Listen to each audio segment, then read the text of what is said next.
Ladies and gentlemen, girls and boys, we welcome you to yet another episode of the Ugandan podcast. My name is Brandy Valentine Azeirwe, and this podcast is proudly brought to you by the Ministry of ICT and National Guidance, which leads us into our topic today. A task force was constituted by the Ministry of ICT to manage and oversee and offer advice towards government communications and national guidance. And today we have the one and only Marcella Karekye, the vice chairperson of this task force. And she's going to be sharing all things communication and national guidance. And I want to welcome you. You're welcome, Marcella, to this lovely podcast. Thank you very much, Brandy. For that introduction. Yes. I hope I can have as much life as you do in this interview. Yeah. But you're right, just to reiterate what you said. Yes. The task force was formed to advise the ministry on policy Yes. and strategy Yes. regarding the communication policy and the national guidance policy Okay. and their strategies. Yes. These are meant to help the ministry implement Yes. and supervise these two functions. Yes. And on this task force, we have people from different walks of life, Yes. really different professions, both government, private sector, CSO. CSO, what is CSO?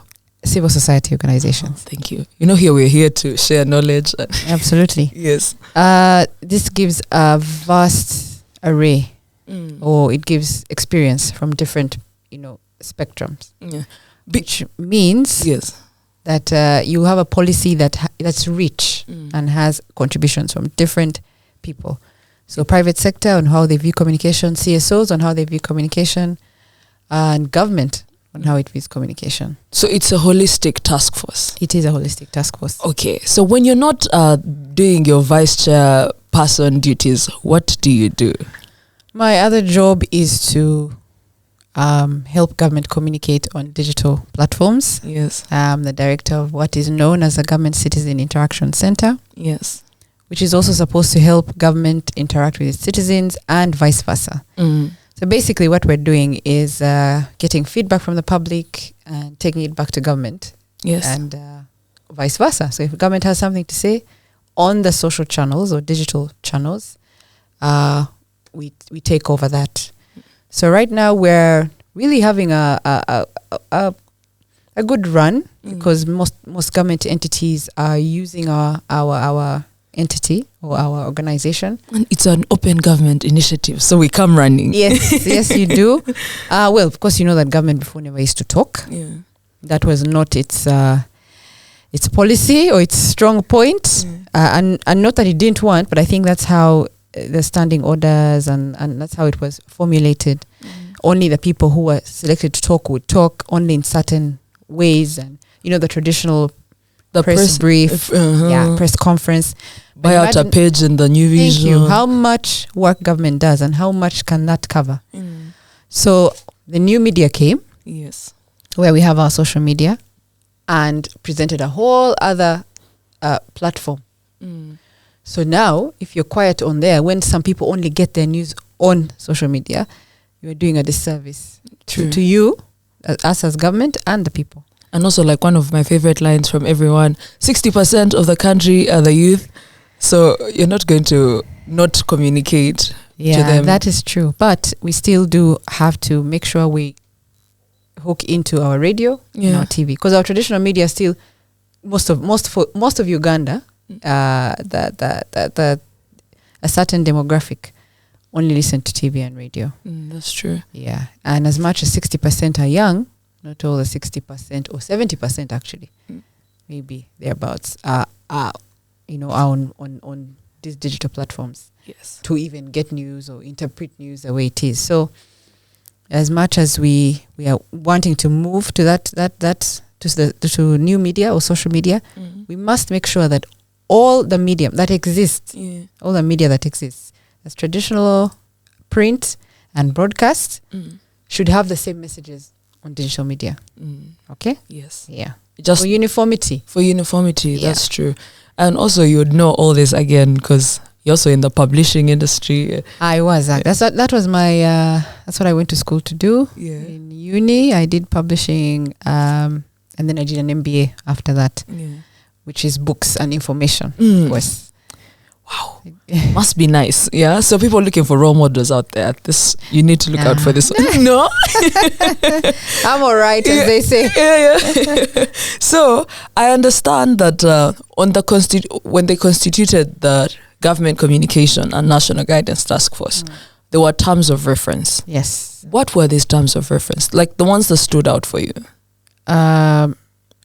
To make sure we have a policy and a strategy for both communication and national guidance. Yes. Which then the ministry will turn into a paper, a cabinet paper, and then it will be passed. Yes. To provide guidance on issues of national importance. I remember the National Guidance Program. Yes, and to guide on that issue, because I think national guidance was so wide. Yeah. So we had to narrow it down to pick out like the 5 core things that stand out and that would make sure we ingrain in the people. Yeah. Something that you would remember, and then it would become part of you. Yeah. Then I think branding as well. We need to improve our branding as a country. So that when everybody, if somebody finds something at the airport in Heathrow, for example, they'll just know that that's Ugandan. Yeah. You know, in one way or the other. Yeah. But communication provides an avenue for all of this. Yeah. You communicate your brand, you communicate your national guidance. So national guidance and comms should I say what? When that's symbiotic. Yeah. When you depend on the other. One makes the other happen and the other makes the other happen. One needs the other to happen. Yeah. And then one provides the content for the other. Okay. Right? Yes. Yeah, something like that. We get you. Yeah. And now as a leader, how far, basing on the terms of reference that you've been communicating, how far have we gone? I think we've done well, given that you're doing this on top of your other jobs and you have to make sure you rally everyone around. What I believe was one of our biggest achievements was that National Guidance, National Strategy Workshop, I think. Where we got the stakeholders to attend, and we presented our draft policy. Yes. And got input from the different contributed. That for me was a win. Was such a big win for us, because I believe that's one of the ways to get people to start, even in advance, to spread this message before we put it into policy. Yes. When you have some converts before they help you, then advocate in advance. So when someone comes with resilience, then they're like, hey, but last time we were at the office of the president for the stakeholder engagement and ABC was said. Exactly.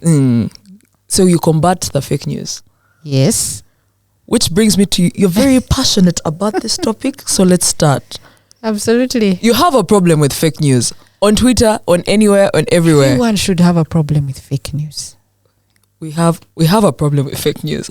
Why do you have a big problem with the fake news? Because what people don't know is that fake news has far-reaching effects beyond what we see. Yeah. Fake news can start a war. Yeah, true. Fake news can start a riot. Fake news can cause you to lose your job. Yeah. Fake news can cause people to commit suicide. People don't understand the psychology of media, the effect of media on psychology. People have no idea. That's why people have invested in media. Yeah. They've invested fully in media, in social media. I don't want to go into examples, but we can see. If you look at those developed countries in the Western world, not even so far from us, by the way, they invest in media. They control what comes out, how it comes out. And when it comes out. Yeah. That's because they know what media is. Of course, social media is still presenting the hardest or the biggest challenge to everybody across board. Don't think it's just us. Yeah. So that's why some people just go the route of closing these platforms, building their own, or legislating so hard on these platforms.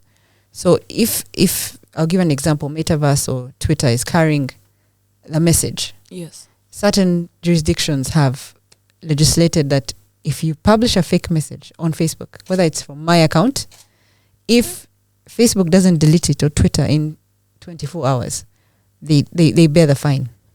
What? Yes. So who's supposed to verify that information? I don't know. Maybe Facebook and Twitter, because you can. I think there are mechanisms. Yeah. You see, there are mechanisms of doing that, or they expect that if it's flagged, you should put it down in 24 hours. 24. That's the way you report something to Facebook or Twitter. I mean, now Metaverse, for violating community standards. Yeah. They are community standards. Yes. So if you say someone's post has insulted me, or is I feel that it's targeting me, my identity, my something, Yeah. they need to go through their standards. If it violates it, they pull it down and warn the other person. So likewise, these platforms have a way also of saying this does not violate our standards. Yes. So if a government says to you this is fake news and you don't put it down, you bear the fine. You and the you bear the fine, and you bear the fine. And I think people just need to do better. But it would be ideal if everybody policed themselves. Yeah. Generally human beings. Sometimes I get to a point where I think, indeed, we need to be herded like animals. Yeah. Just look at the way we drive. Yeah. For me, it's representative on how we behave on social media. Yeah. Yeah. Someone sees cars coming when they want to go Creates the fourth lane on a narrow road. That's exactly what goes on in your head. Yeah. And that's when you see people typing, that just comes out of their heads. I think. So that's why we have police, traffic police on the road. Yeah. You have KCCA. You have everybody who is enforcement. True. Unfortunately, we have to have some bit of guidance. Now, on the socials, who is going to help us?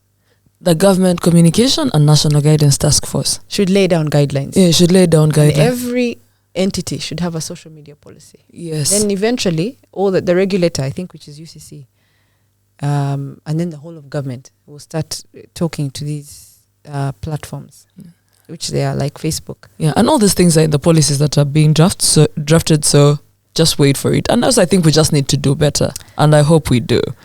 As Ugandans. As Ugandans. I agree. Yeah. I agree. Which brings me to the next question.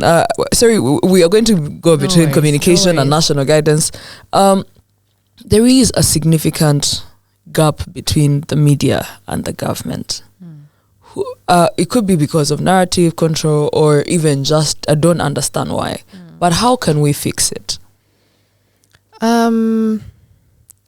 I agree. I don't know if it's a gap per se. Yeah. Because you find that government provides most of the content for these media houses. That is true. Right? I think what it is, again, we need to control the narrative. Yeah. We need to control the narrative. And ingrain in these media houses the element of patriotism and national guidance. Yeah. Because they need to understand the impact of the work they do. The fourth estate should be your partner, by all means. That's the partner, at least, of the government that is in power. Yeah.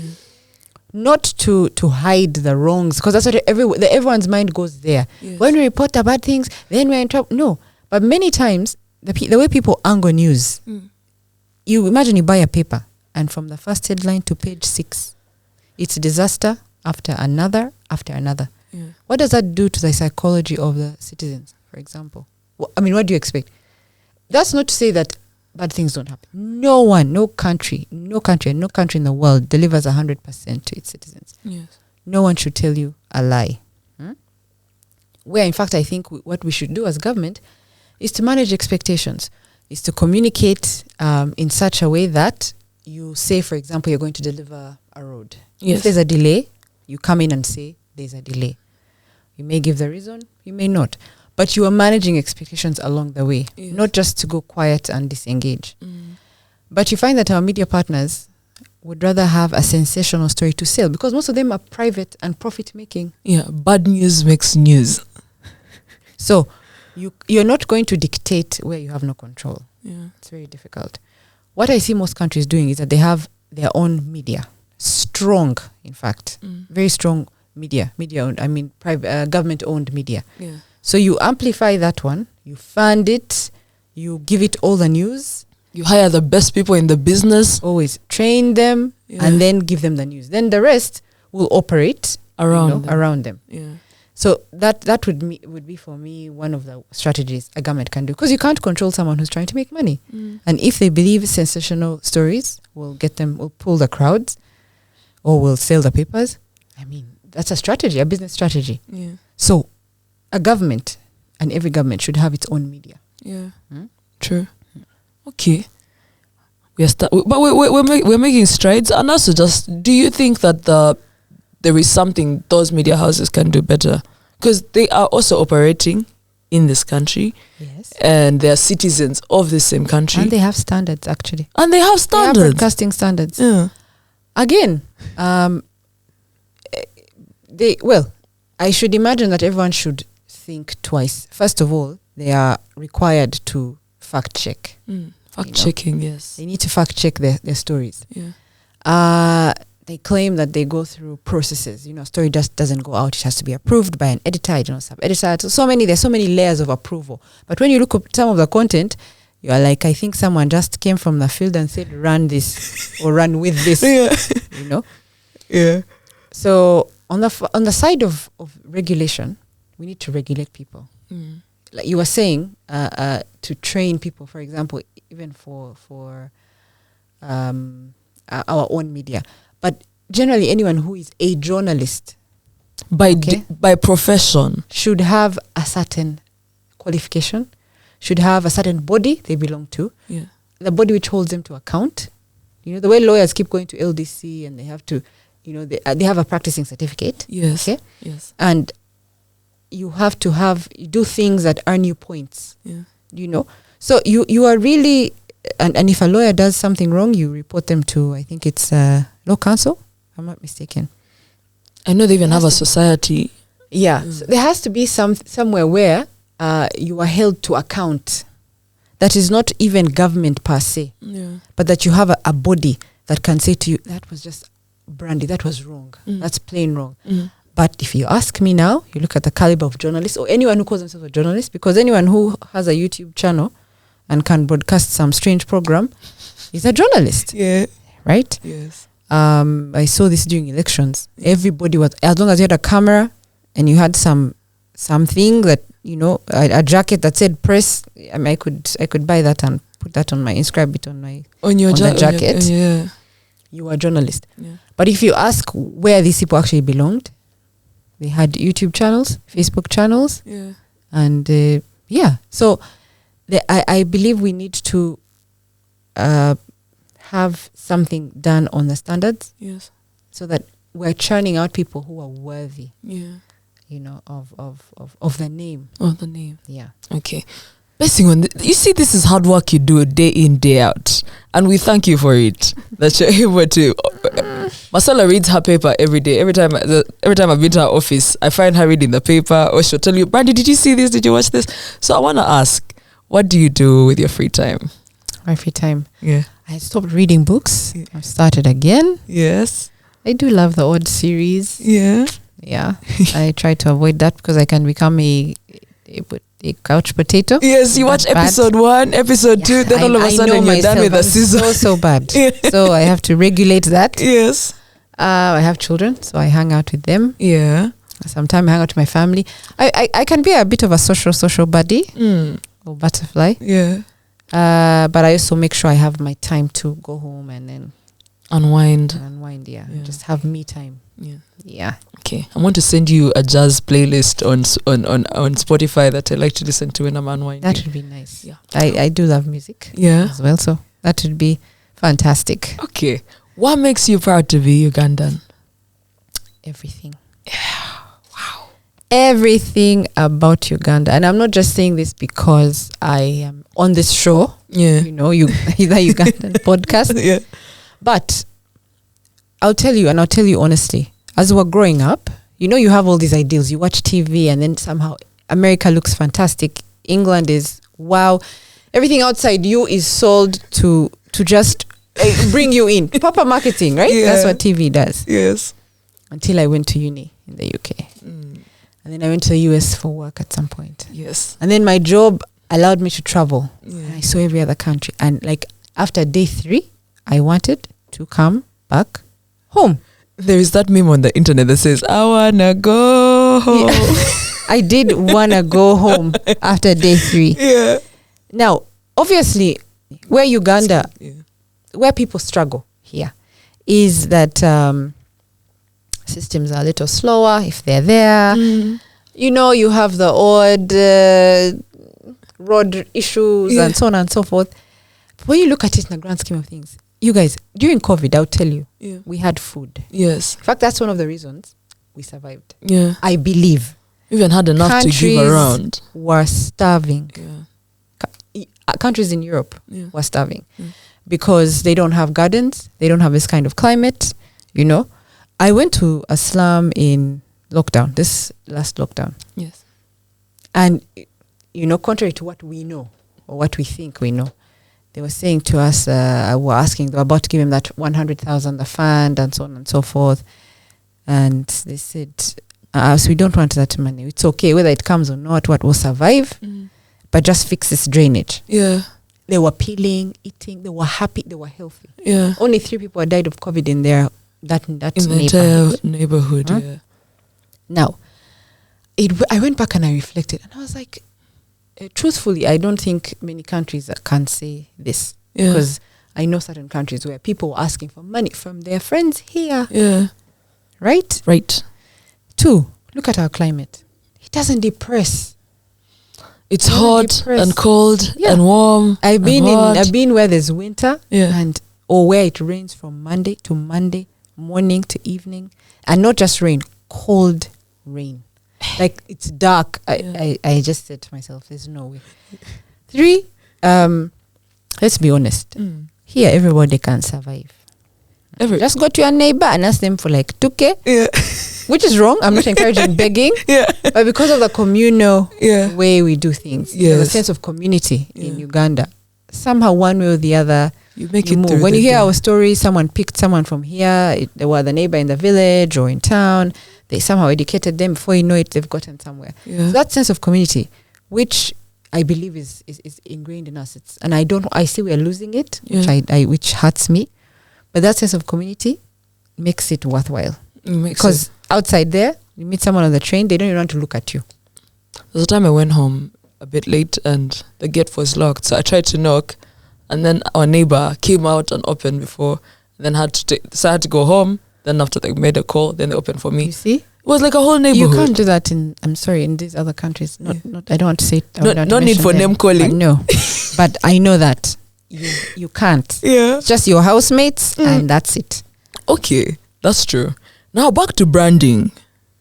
What items do you think brand Uganda best? Basing on the strategy that is coming up, because now we have to ease people in, so that by the time we're actually rebranding as government, we know what elements we are going out for. What do they call these? Our insignia, our flags, our emblem, our emblem. Our emblem is the one with the crested crane and the cob. Yeah. Okay. What you'd call that coat of arms? The coat of arms. The coat of arms, our Ugandan flag, our Ugandan anthem. Yes. Yes. Our Ugandan map. And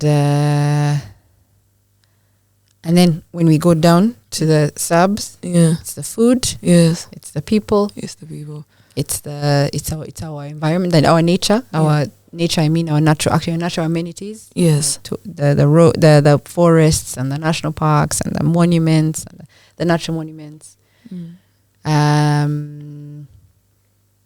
Our languages. We have over 54 tribes. They're about. So our languages, do you know? So it's there's so much. And the longhorned cat. Yeah. natural resources, those ones. I like how we call them natural resources. But that's true. Yeah, they exist locally and naturally. Yeah. And now people are transforming, picking their semen and taking them and trying to create their own version of different countries. Yeah. Okay, so what if you could only speak in questions? What if I could only speak in questions? Yeah, we start. Okay, let's start this. Let me start this on the top. Okay. So we're doing our what if segment, right? Yeah. What if? So you just answer basing on what if. Yes. What if you didn't have to work anymore? Do I answer in? What if you didn't have to work anymore? What would you be doing? Oh, what would I be doing? Right. What if I didn't have to work anymore? What would I be doing? I have a feeling you'd be working. Yeah, that's a bad thing, right? Yeah, but it's I would be in a farm somewhere. in a farm somewhere. But that farm has to have a water body around. Must be nice. The way Bunyonyi is. Yeah. Okay. Yeah, What if you had to convince someone that you're actually your own identical twin? How would I do that? How would you do that? You say, so my name is Marcella, but maybe not. Like 15 years ago, we had a twin who moved to this country. What, Brandy? That's just like you are. Not this morning. Yeah. My head is not there. I'm sorry. Not in that head space. I'm sorry. Okay, so we move on. Either way, what's your favorite fruit? Mangoes. The green ones, the orange ones. Or the orange, nice, juicy ones. The ones the which kids make smoothies and juice that are just so yummy. Yeah, that's so sweet. Okay, enjoy those. Absolutely. The task force has a year and a few months to go for their term of this. What should we expect? I think we should expect, we should expect some interim support to the existing functions of COMS. Yes. The way the ecosystem is now, before the policies come out. Yes. It's time to go and engage the system and see what we can do in the interim. So in the meantime, before the policy comes out, how can we support the existing functions, the communication officers of the different government entities, the media that you were talking about? Yes. So Media Center, UCC, GCIC, and then GCOF. Yes. Government Communicators Forum. Yeah. So how can we support them now to do their job as we wait for the policy and strategy that will guide them to be better? That's true. Yeah. Okay.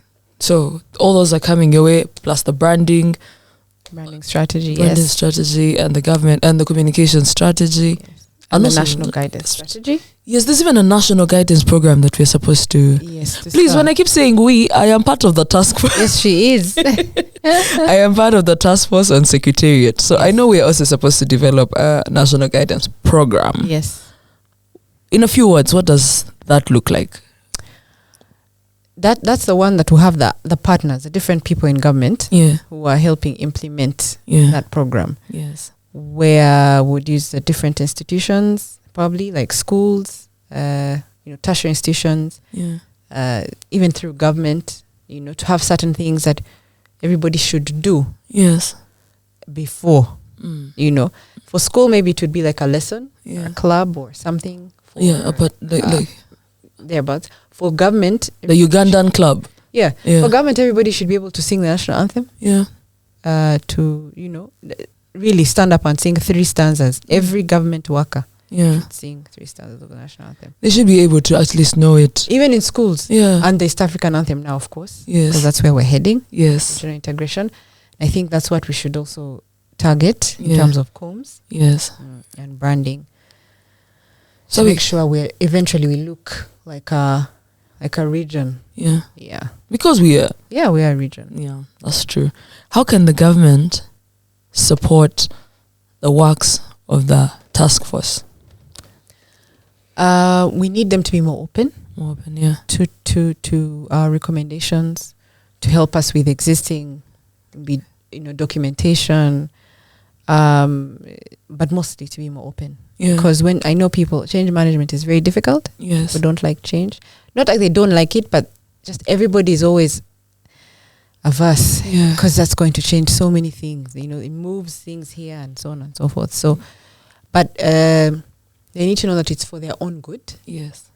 It's not a bad thing. You wouldn't prescribe a bad thing to them. Yeah. It's for their own good. And they're allowed to give their input. Yes. But mostly we'd really want them to accept that every so often you need to change. With the times even. With the time. There are trends. That come and go. They can't just find us the same and leave us the same. Yeah. Yeah. That's true. And now we have one more question. Before we get there, do you have, could you please share words of love, encouragement, hope to anyone listening to you on the Ugandan podcast or even watching it? Love, encouragement and hope. now I have to go into Archbishop mode. I believe that we need to, as a country, bottom line is to have a sense that back to a sense of community, of togetherness, of love, of love for self and love for country. Love for self. If you don't love yourself, you won't love your country. True. I don't think someone who laughs at somebody who has lost, these people who dance on the graves of people, like on social media, there has to be like a deep pain inside there that they're not dealing with. Because I keep picturing, would I laugh at somebody in a bad state unless I'm not all right myself? So we need to love ourselves. True. And then love our country. But the sense of community will help us overcome all these things that people are throwing at us. Yes. Yeah. That's true. And I feel like my theme this episode is do better. Like yes, to always expect, and I keep thinking, when you expect the government to do everything for you, for sure that's just the beginning of a failure. Yeah. Because the government has its role, and whatever you have your role. Yeah. You know you're supposed to dispose of your rubbish so that your drainage don't block. Yeah. You're supposed to wake up and brush your teeth. Government can't do that for you. Be hygienic, just as you. Yeah. And then because you form part of a community and a society, if we all do our part, then we'll have a better country. That's true. But when you deliberately do wrong because you think government will clean up after you, then you're creating a problem. Yeah. And we are all part of the government. Exactly. As the people, leaders, what does Salt TV say? Femwe. Mwefwe. That's CBS, not so? Mwefwe femwe. Yeah. Femwe, mwefwe. It is, I think, CBS. Okay, we shall find. We shall fact check later. One more question. One more before we go. If you were thrown, okay, not thrown, but if you were taken to an island or the wilderness, what would I take? Yeah, 3. A couple of books. Wow. See, publisher in the heart, in the what, in the everything. Okay. A couple of books. My swimsuit. Your swimsuit. Yeah, There's water. Yeah, No? there is water. Yes, there is. Of course. And in those books, I'll have to take my Bible, of course. Yeah. Yes. Yeah. And I see how you're closing your eyes. You're imagining yourself at this island. I'm already there, actually. And a music gadget, one way or the other. One or another. Something that projects music. Yeah. Yes. Thank you very much for coming and joining us on the Ugandan podcast today. You're very welcome. Thank you for having me, Brandy. Yeah. I look forward to many more. Absolutely. After this episode, there's so many others, and I know everyone who watches will want to follow you after. So what are your socials? Yeah. Ideally, that's now the ideal. I only have M Karekye on Twitter. That's my handle. Then at Mercy Karekye on Instagram. Yes. Unfortunately, I was one of those that Metaverse removed. But me, my quite unjustly. Yeah. Yeah. All those things they said in their report, my account did not qualify. Are you serious? Wow. And when I spoke to them, of course, they had this thing that they removed accounts that may have been connected to an admin who was it was like a long convoluted story, and I thought we better build our own social network. No, but also quickly. Marcella, sometimes you are in for it. No. Facebook, I wasn't communicating. For like 2 years I was, just liking and like that, but never. But are we do we talk about Facebook anymore? But you can imagine that if Facebook can take that route, because it's not ours, Twitter may take it. Yeah. So to the innovators out there, one of those things, I think we better start going down that route quickly. Sure. And I have been your girl Brandy at Valentine Brandy on my Twitter, Brandy Cool on my Instagram, and all in all, we are here on behalf of the Ministry of ICT, so you can tag at MYCT_UG. And I've been Brandy, and our guest has been Marcella Karekye, Vice Chairperson of the Government Communication and National Guidance Task Force, and also Director of the Government Citizen Interaction Center. For God and our country, see you. Bye.